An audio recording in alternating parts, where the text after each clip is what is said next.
Hello student, Aaradhya degree college Ahore में की home science की क्लास फर्स्ट ईयर क्लास में आपका स्वागत है। हम पढ़ रहे हैं आज संवातन के बारे में। संवातन क्या है? वातावरणीय परिस्थिति वह परिस्थितियाँ वातावरण की वह परिस्थितियाँ है जिनको हम किसी भी तरह से कंट्रोल में करके या उसे शुद्ध बना के हम अपने स्वास्थ्य को सुखमय और स्वस्थप्रद बना सके। संवातन को अगर हम अच्छी तरह से पढ़ें तो यह है कि शुद्ध वातावरण का आगमन, शुद्ध वातावरण का आगमन यानी कि जो अशुद्ध वातावरण होता है हमारे चारों ओर, उसको बाहर निकालना और शुद्ध हवा को अंदर आने देना, वह कहलाता है संवातन। यानी कि जो भी हमारे घर का है या बाहरी जो भी वातावरण होता है उस वातावरण को कुल मिला के शुद्ध रखना, शुद्ध वातावरण को बनाए रखना कहलाता है संवातन। संवातन दो तरह के होते हैं। एक आता है आपका भीतरी संवातन और दूसरा आता है बाहरी संवातन। भीतरी संवातन वह होता है जो हमारे घर के अंदर का वातावरण कहलाता है, वह कहलाता है भीतरी संवातन। बाहरी संवातन वह होता है जो कि घर के बाहर का वातावरण यानी कि हमारे घर के आसपास का, आस पड़ोस का जो भी वातावरण है वह कहलाता है बाहरी संवातन यानी कि बाहरी वायुमंडल। यानी कि कुल मिला के हमें अगर संवातन को शुद्ध बनाए रखना है तो उसके लिए भीतरी संवातन और बाहरी संवातन, इन दोनों संवातनों को हमें शुद्ध बना के रखना पड़ेगा। तो उसके लिए भीतरी संवातन और बाह्य संवातन होते हैं, यह भी कुल मिला के दो तरह के होते हैं। वह कहलाते हैं आपके प्राकृतिक रूप से और दूसरे आते हैं अप्राकृतिक रूप से।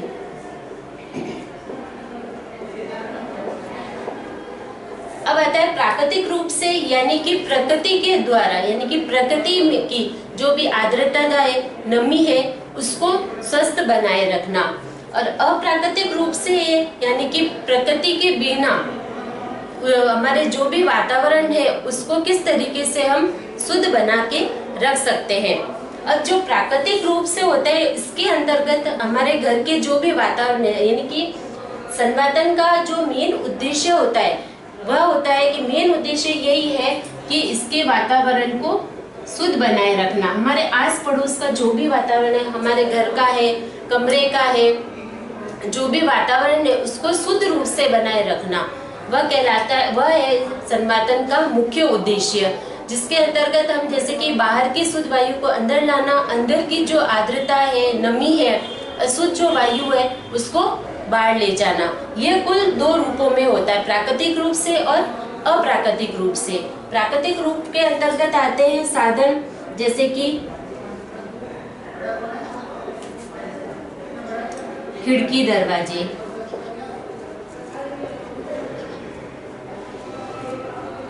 रोशनदान। खिड़की और दरवाजे ये आते हैं आपके प्राकृतिक रूप से, यानी कि इसके लिए न तो किसी इलेक्ट्रॉनिक की जरूरत पड़ती है, यानी कि इलेक्ट्रिसिटी की नहीं जरूरत पड़ती है। इनको प्रकृति के रूप से इनको हम काम में ले सकते हैं, यानी कि इन साधनों के द्वारा हम संवातन को शुद्ध बनाए रख सकते हैं। जिसमें कि मेन आपके मैंने खिड़की दरवाजे बताए, रोशनदान बताया, चिमनियाँ कई पे चिमनी लगी होती है। खिड़की दरवाजे यानी कि जो भी हमारे घरों में है, खिड़कियां हैं, दरवाजे लगे होते हैं, वह हम किस लिए बनाते हैं? अगर घर में या रूम में खिड़की दरवाजे ना बनाए तो उसके लिए तब क्या महसूस करते हैं हम ये महसूस करेंगे कि अगर खिड़की दरवाजे नहीं होंगे तो अंदर जो कमरे में है हमें घुटन सी महसूस होती है, हमें सांस लेने में तकलीफ होती है। तो ये किस कारण होता है? क्योंकि हमारे अंदर का जो अशुद्ध जो वातावरण है वह शुद्ध नहीं हो पाता, यानी कि अंदर के हमारे द्वारा जो कार्बन डाइऑक्साइड छोड़ी जाती है वह कार्बन डाइऑक्साइड बाहर जाके शुद्ध ऑक्सीजन नहीं आ पाती है। यानी कि क्या होता है इसके अंतर्गत कि जो अशुद्ध वायु है वह यानी कि कार्बन डाइऑक्साइड उस वातावरण में चारों ओर घूमती रहती है, जिसके कारण वही अशुद्ध वायु वापस हमारे द्वारा सांस के द्वारा हमें ग्रहण करनी पड़ती है, इसलिए हमें घुटन महसूस होती है। तो उसको शुद्ध बनाने के लिए यानी कि बाहर से शुद्ध ऑक्सीजन अंदर लाने के लिए और जो हमारे द्वारा कार्बन डाइऑक्साइड छोड़ी जाती है उसको बाहर देने के लिए खिड़की और दरवाजे बनाए जाते हैं।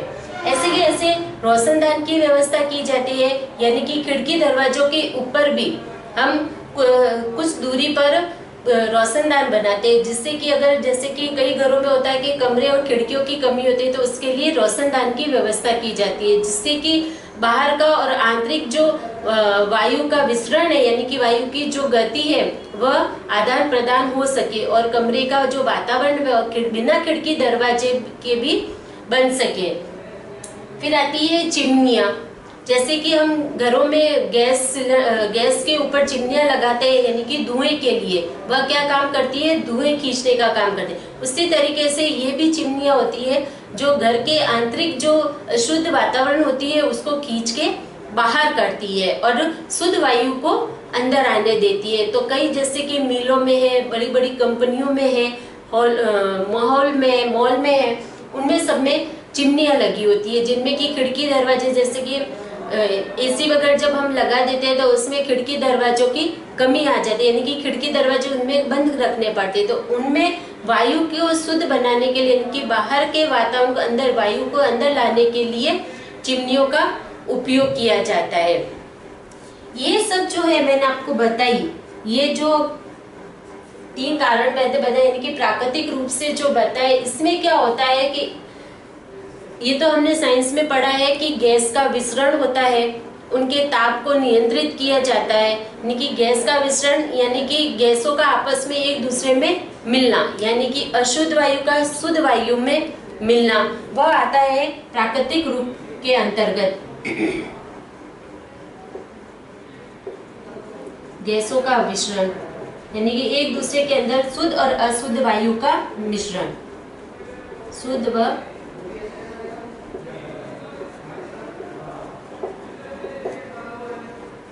शुद्ध और अशुद्ध वायु का मिलना, ये कहलाता है गैसों का विसरण, यानी कि एक दूसरे के अंदर मिक्स होना, वह कहलाता है गैसों का विसरण। फिर आता है कि ताप को कंट्रोल करना, यानी कि गैसों का जो ताप है उसको नियंत्रित करना, यानी कि जैसे ये तो हम जानते हैं कि जैसे गैस जो होती है या हवा है, जब वह आर्द्रता या नमी के कारण क्या होने लगती है, हल्की होने लगती है, हल्की होकर वह वाष्प रूप में उड़ने लगती है। उसी समय जब वह वाष्प रूप में उड़ने लगती है तब उसी समय शुद्ध वायु यानी कि ठंडी हवा है उस स्थान को घेर लेती है। जैसे कि यह हवा है, ठीक है, नमी युक्त हवा है। जब ये ठंडी होने के कारण जब उड़ने लगती है, गैस रूप में बनके उड़ती है, तभी उसी समय यहाँ पर ठंडी हवा आके अपना स्थान बना लेती है। ठीक उसी समय जब गर्म हवा गैस रूप में बनकर हल्की होके जब ऊपर उठने लगती है, उसी समय ठंडी हवा उस स्थान को घेर लेती है, जिसके कारण जैसे कि हमें पसीना आता है, जब हमें गर्मी लगती है तो हमें पसीना आता है और हम जैसे ही फैन के नीचे आके बैठते हैं तब हमें क्या महसूस होता है, हमें हल्की सी ठंडक महसूस होने लगती है और जो हमारा पसीना वह धीरे धीरे सूखने लगता है। तो उसका कारण यही होता है कि गर्मी के कारण हमें जो भी पसीना आता है वह पंखे की हवा के कारण क्या करता है, वह भाप बनके, जितना ज्यादा पसीना आता है ऊष्मा के कारण वह भाप बनके उड़ने लगता है और जैसे ही उड़ता है तो हवा की जो ठंडी हवा होती है वह उस स्थान पे कवर कर लेती है, जिसके कारण हमें हल्का सा ठंडक और सूखापन महसूस होता है। तो ठीक यही प्रक्रिया यहाँ पे भी होती है कि हवा में यही प्रक्रिया होती है कि जिस कारण कि जैसे ही हवा नर्म हवा उड़ के ऊपर उड़ती है वैसे ही ठंडी हवा उस स्थान को घेर लेती है, जिसके कारण कि जो अशुद्ध वायु है वह हल्की होके उठने लगेगी और शुद्ध वायु उस स्थान को घेर लेती है, यानी वहां पे आ जाती है। ये थे आपके प्राकृतिक रूप से। फिर आते हैं अप्राकृतिक रूप से, यानी कि जिनमें की इलेक्ट्रिसिटी की आवश्यकता होती है, वह आते हैं हमारे अप्राकृतिक रूप से। ठीक है, इनमें है जो इलेक्ट्रिसिटी की आवश्यकता नहीं थी, बिना इलेक्ट्रिसिटी के, या हम कह सकते हैं नॉर्मल वे में, यानी कि जिनकी घर की आर्थिक स्थिति ठीक नहीं होती, वह भी इस सनातन को, यानी कि सनातन के ये जो प्रकार है, जो साधन है, ये कह सकते हैं ये है सनातन के साधन, जो उनको काम में ले सकते हैं, जिनकी की आर्थिक स्थिति ठीक नहीं होती, गरीब होते हैं, जो धन खर्च नहीं कर सकते अधिक, उनके लिए यह उपयोगी होते हैं। लेकिन अप्राकृतिक रूप से जिनके पास जैसे कि आर्थिक स्थिति अच्छी है, वह अच्छा व्यय कर सकते हैं, खर्च कर सकते हैं, अपने घर में अलग अलग सुविधाएं उपलब्ध कर सकते हैं, उनके लिए आते हैं अप्राकृतिक रूप से, जिसके की अंतर्गत आती है आपके साधारण पंखे।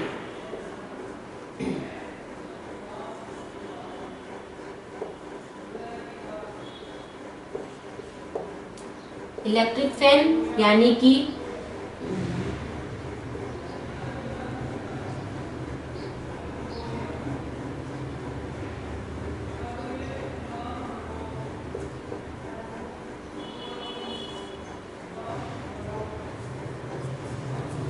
ये है एक, पहले आते हैं आपके साधारण पंखे, यानी कि नॉर्मल वे में जो हम घरों में छत के ऊपर लगाते हैं, वह पंखे कहलाते हैं साधारण पंखे।